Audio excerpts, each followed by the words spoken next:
Hindi susunduin si teacher pero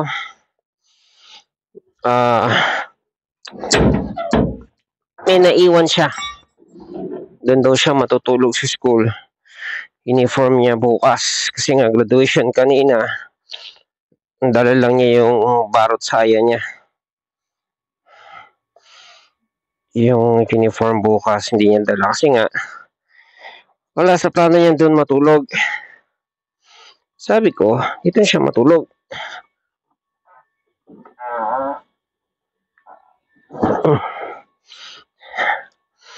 Sabi niya, doon daw siya matutulog. Independent woman ba? Independent woman para lang sa mga single yan eh. May asawa ka na, hindi ka na independent. Kailangan ikinig ka sa asawa mo.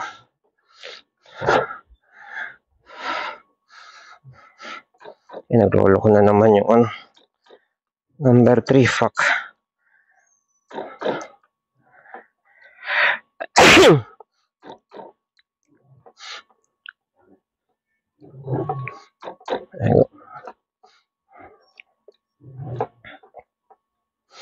Ano ko yung number 3? Ano tayo makahataw na ito? Yan. Dito 3.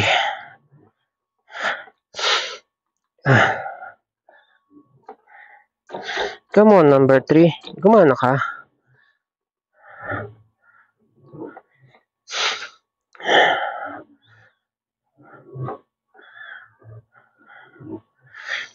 Siya gumagana. Siyaga tayo sa number 2 ngayon. Wala tayong magagawa dyan. Nagmamadali na si teacher. Excuse me. Pasok.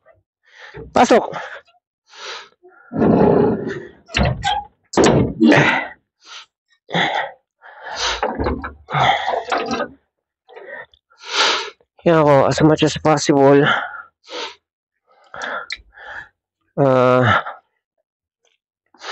Ako sumasagot lahat dito sa bahay. Coming from my pagiging ahente.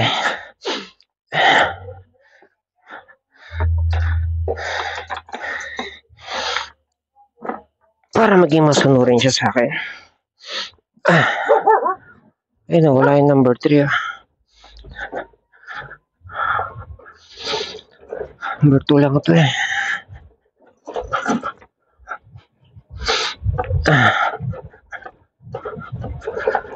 Solution dito is hair dryer. Pero too late for that.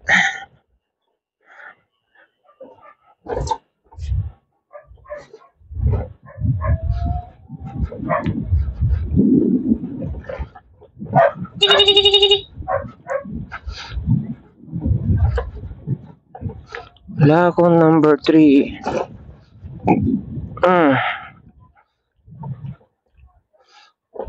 Pag maano yung panahon, tawag yung ganito yung panahon.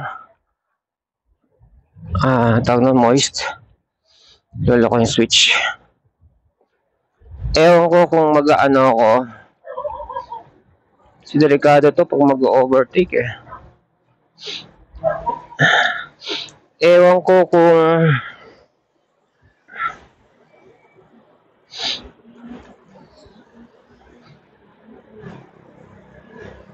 matalaga ito pag umuulan. Yun ang problema natin ngayon.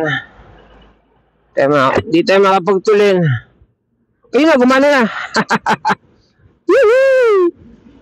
Yan ang number 3. Gusto na ito, sumulong highway muna bago gumana eh. Nakakamiss tuloy.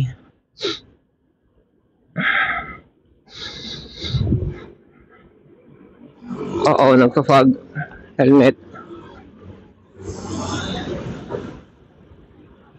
Sabi nung yung laway daw, diver na nagtuturo sa amin. Diver ba yun? Hindi, swimming instructor pala yung mga Olympian ba yun? sa mga nagtuturo ng swimming sa bata dyan sa sports center. Yung laway daw, ipahid daw doon sa loob ng goggles ng swimming para hindi fog. And ever since, ina-apply ko yun sa goggles ko. Ewan ko lang dito sa helmet. Ang laking lalawayan mo eh. Anyways. Pati nga yung pag may tubig ka sa tenga, kukuha ka sa tubig sa swimming pool o sa gripo. Papasok mo sa tenga mo, tapos itataktak mo ulit. Kasi kapag konti lang ang laman, parang itaktak, di ba? Ganoon. Tapos sabi niya kung maginaw, no? Yung tubig, ipasok sa tenga, mumugin mo daw muna. Tapos lagyan mo sa palad mo, ikap mo yung palad mo. Tapos yon, saka mo ibuhos sa tenga mo. Ako ini-skip ko na yung humog part. Pero pag may tubig ako sa tenga, yung kumakalog, alam niyo yun, pag nag-swimming ka, pag may tubig ako sa tenga, ay yung ginagawa ko, dinadagdagan ko lang ng tubig. Kaya yung iba nagtataka, puta, ba't naglalagyan ng tubig sa tenga itong gago na to? pag nalalagyan lang naman sa dagat, swimming pool, ganyan.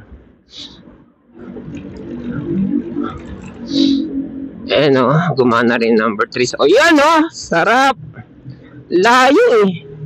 Layo talaga ng 3 sa 2. Yung 2 parang bagong gising eh.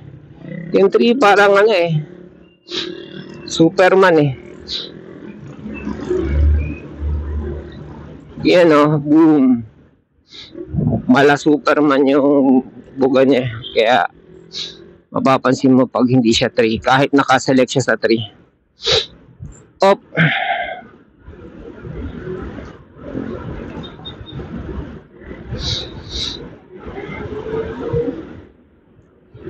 Totoo naman ayokong bumiyahe ng basa. Kasi pag basa, gabi pa. Kasi pag basa, lahat ng tao madulas. Lalakad, motor, kotse, truck, lahat siya madulas yan. Kami may delivery, tapos umuulan, tapos sa site, hindi pa sementado lahat at dadaan ka sa putik, good luck. Kakain ng putik yung gulong ng truck.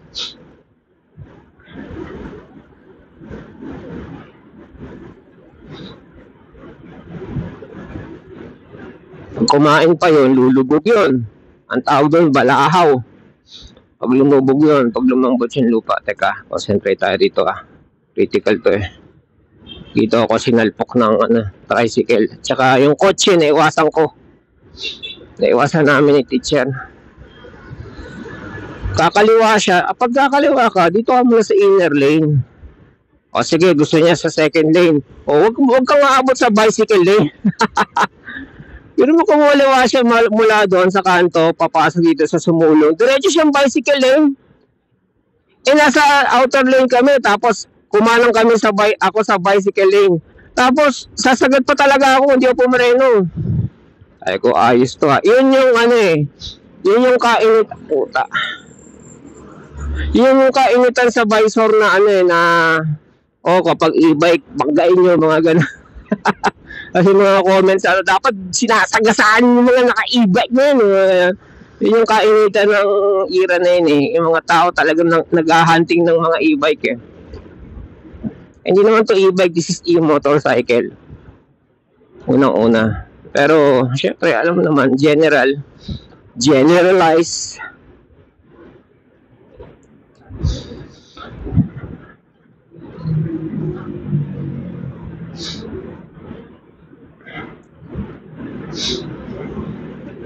Nasa likod ko. Yan na, medyo natuyo. Ano ba naman to? Kumaliwa ako, kumaliwa ka, kumanan ako, kumanan ka. Kasi kakaliwa ka. Sige, dito ako.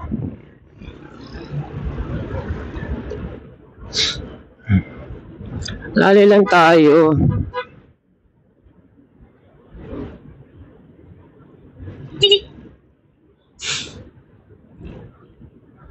Lali lang. We have the most money I can afford para maganda yung gulong. and yet treat it as a cheap gulong. So you'll never know kung mag-skid ka. Kahit Pirelli pa, sabagay, Pirelli nga pala to. Kahit Pirelli pa yung gulong mo, kung putik naman yung binengkingan mo, banking, malalagyan ka.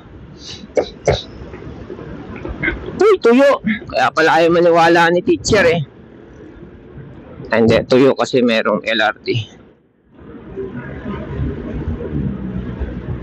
Sa Antipolo lang pala umuulan.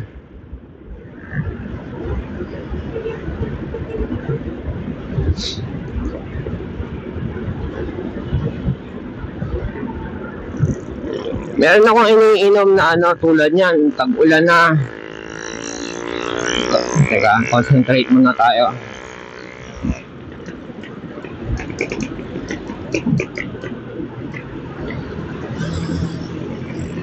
Bakit blind spot to? Teka.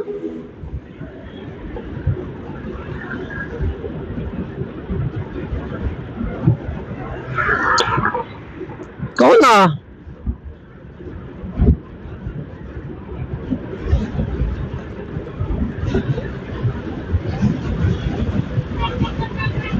Tuyo dito.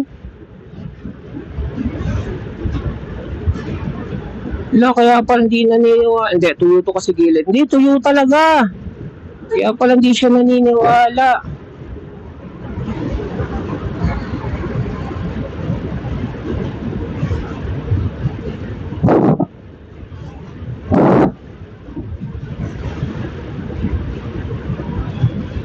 Siya naniniwala na umuulan sa bahay.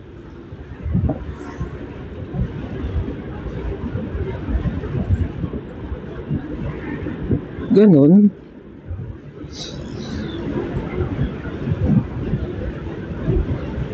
Well, kailangan ko mag-response objective, objectively. Hindi, na lang, ano bang term doon? Kailangan maging sane pa rin ako. Papadala sa emotion na, ayaw mo na nga lang, ulan na, sige, sugod ako. So, labas ako naka-short, naka-chinelas. No, dadamit pa rin. Gear up pa rin. Kapote pa rin. By the way, itong kapote ko na to, tinanong ko sa salesman. Teka nga, dali basta tayo rito. Tinanong ko dun sa sales, dun sa cashier. Hindi, sa sales talaga. Ay ko, paano to linisin? Pwede ba i-washing to? Sabi, hindi sir, hindi washing. Pwede ba to brushin yung pag nilaban? Sabi, hindi rin pwede. Paano linisin? Babad nyo lang sir, tapos basahan yung, pahiran nyo yung na sabon, yung maduming part. Okay. Kaya ever since, hindi ko pa ito nalalaban. Hindi ko ito nalalaban. Hindi, parang antay ko talagang madungis bago ko laban. Sabi, mahal pa siya sa shock absorber ko na Motaro 4,000 plus installment na yun. Ito isang sampal na 5,000. Bakit ba ito nabili? Kasi nagbabike ako. Teka, tawid mo na ako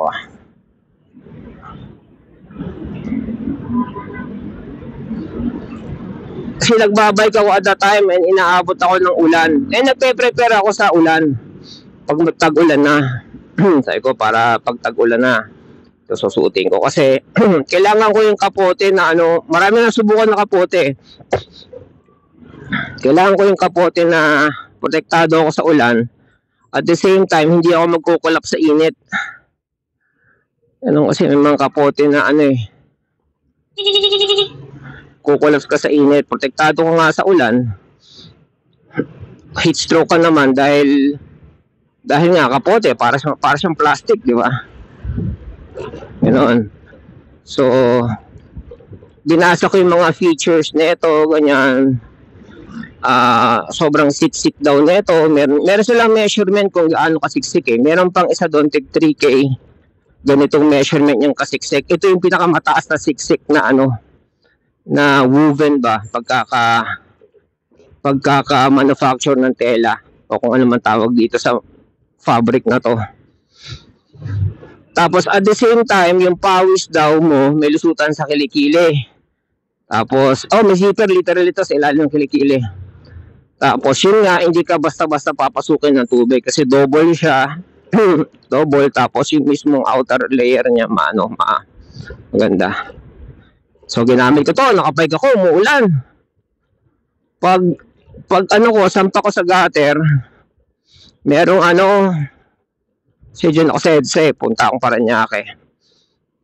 Pag sampa ko sa gutter, merong nag-yosi, siguro parang office yung tapat nun, may nag-yosi sa gutter. Iniwasan ko sila, naglalakad lang naman ako. Pag iwas ko sa kanila, dun ako sa poste, sa banda sa poste, yung bato na poste. Pag iwas ko sa kanila, sumabit dun sa asero. Alam niyo asero, yung tali ng poste para wag tumumba sa semento. Sumabit sa gano'n na nakangangan ng asero. Hindi naman matalas, pero asero. Sumabit to, sabi ko, puta, goodbye 5,000. Awa lang Diyos na survive niya. Hindi naman, siyempre normal na lakad, nilalakad ko yung bike ko, ganyan. Tapos nag-excuse ako dun sa mga nag-yosi sa gilid ng kalsada. Sumabit doon, sugat nga ako gasgas nga yung braso ko eh. So malakas din yung pagkakasabit. Na-survive niya, hindi nabutas. O di ba, ang ganda? So if there's anything na mag-work sa halaga niya, that's 1 point na. 1 point na yun. Kasi once na nagsimula to, tetapan ko, tatahiin ko. Edi pangit na. Anyways, mga amoy dito. Meron dito. Pabrika balikod nito. Sabi ng teacher, pabrika daw to eh. Pag yung aso, pinakain mo ng dog food, okay, tapos tumae sa loob ng bahay kasi nga umuulan ay lumabas, tapos dinakot mo yung tae. Ganon yung amoy. Kung may aso ka at nagpapipid ka ng dog food at nagdadakot ka ng tae ng aso, ganon yung amoy, hanggang dito, haba, Naka-helmet na ako yan, nabalaklava at saka buksan ko nga yung ko. Yan. Para sumingaw.